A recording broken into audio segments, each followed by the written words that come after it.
as well. It was Focke-Wulf 190.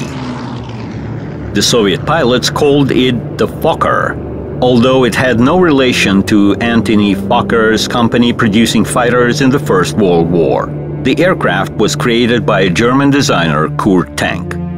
The A4 modification of this aircraft was captured as a trophy in January 1943 and was thoroughly examined by the Air Force Research Institute. This training film was made in order to acquaint combat pilots with the new enemy. Focke-Wulf 190 is the first German fighter with the air-cooled engine.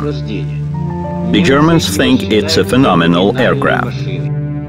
This aircraft had a perfect armory and a powerful armament, including 4 20mm cannons.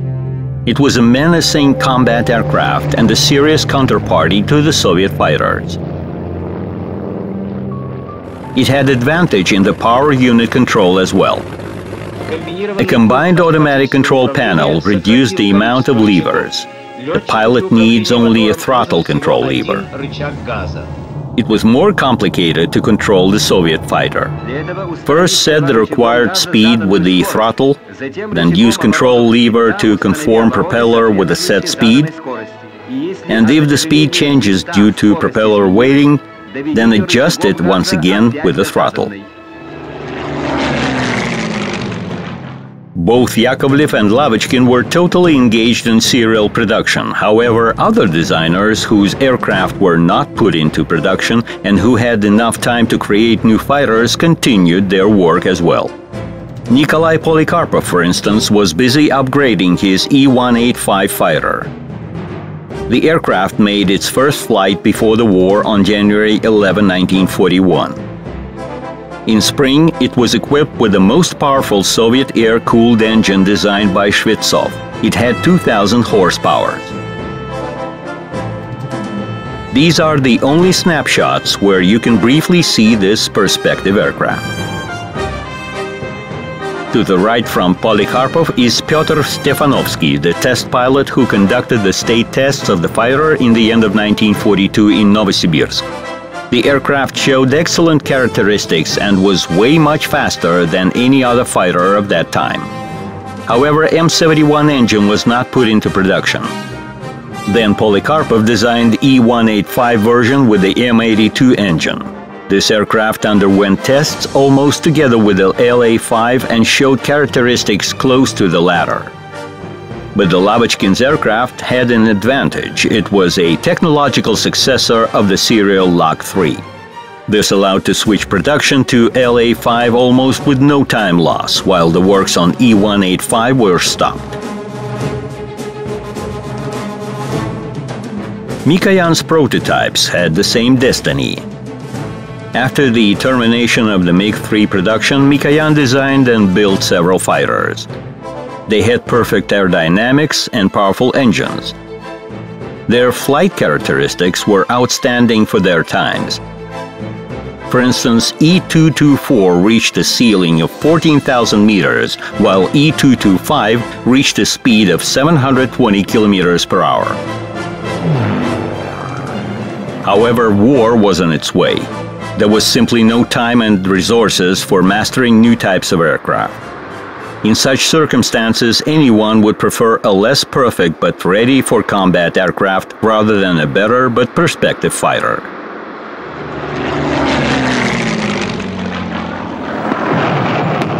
The battle for Stalingrad became a breakthrough in the history of the Second World War. It was there that in 1942 the most mass-produced Yak-9 Soviet fighter appeared.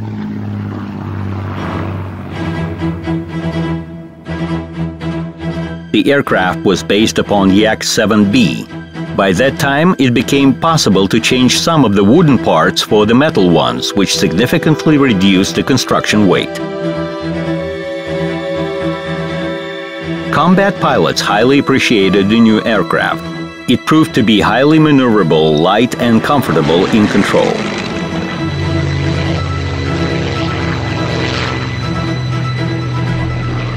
Its maximum speed at low and medium altitudes was higher than of Messerschmitt 109F. but inferior to the Gustav modification of the latter, which also appeared at Stalingrad for the first time. It had a more powerful engine, and by that time it became the fastest fighter at the Eastern Front. However, it gave way to Yak in maneuverability. The Yak production constantly grew. For instance, one of the factories was producing up to 20 such aircraft per day. However, such rush caused problems. On the eve of the historic Kursk battle in June 1943, a large number of fighters were suspended from flights due to several cases of the wing plywood cover rupture. Pilots died in accidents. The Design Bureau repair teams had to urgently eliminate this defect right at the front.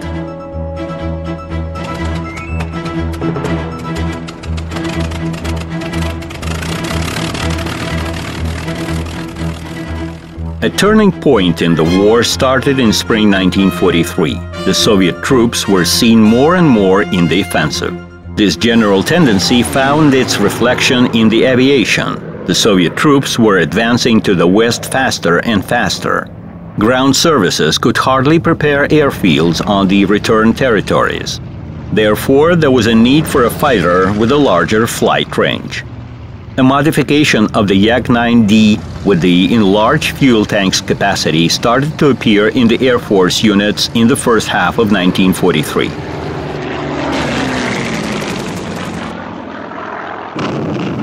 Works continued on enhancing the fighter's firepower. A 37mm cannon was installed on Yak-9T. Here you can see its barrel installed in the propeller hollow rotor head.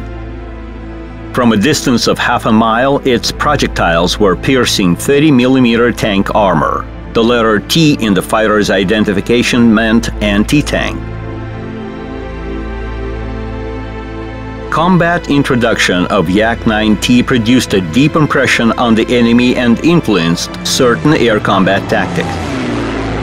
So far meeting Yaks, the German Focke-Wulfs were eager to perform frontal attacks.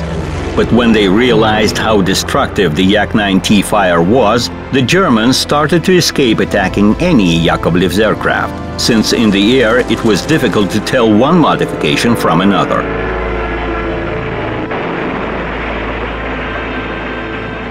Yak-9K had even more powerful armament. It was armed with a 45mm cannon. Combat experience showed that one hit was quite enough to destroy any enemy's aircraft. However, due to unreliability of this cannon, the fighter was issued only in a limited version.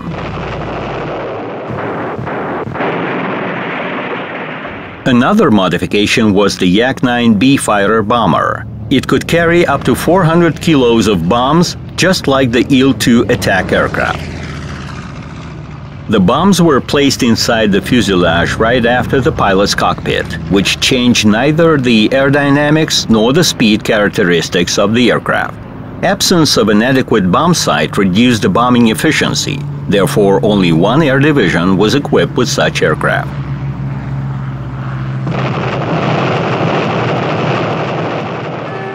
In 1944, aircraft factories started to produce Yak-9D